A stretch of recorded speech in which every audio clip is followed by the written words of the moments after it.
Magandang hapon po sa inyo lahat. Nag-irrigate po tayo ng eggplant, saka ng watermelon, ng pusitaw. So hindi na po kayang inabot dito sa taas. Pakita natin yung taas. Dito na po, pakita natin. So maganda naman po yung talong natin. Kahit papano, madami din pong bunga. Kung makita po ninyo, madami siyang bunga. Kailangan po niyan tubig para mabilis yung paglaki ng bunga. So doon sa binibintahan ko, sabi niya bakit daw matagal mabulok tong talong ko, kasi sabi niya wala ba tong spray. Sabi ko wala po talaga, wala talaga tong spray. Kaya matagal siyang lumambot, matagal siyang mabulok. Halimbawa wala siyang, hindi siya napibinta agad. So advantage din po yung sabi natin ako. Madami po ito. Yeah.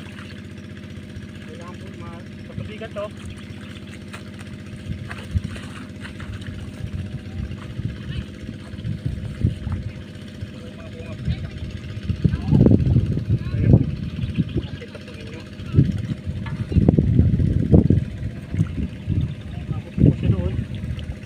Maglalagay ulit tayo dito, kanan, para dito, sapat ito.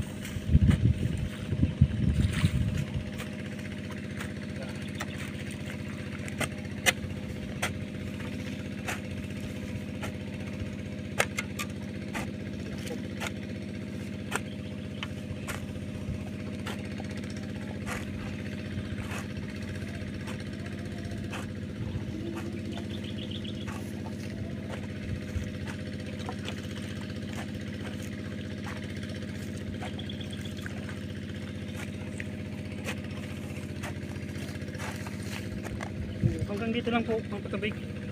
Hindi na po kaya mabutong sa taas. Kaya po sa kaya, ito lang didiligin natin. Didiligan.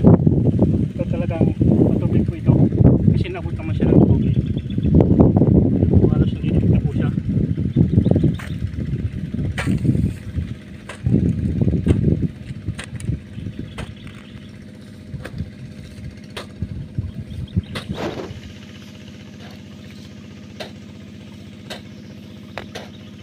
Yan.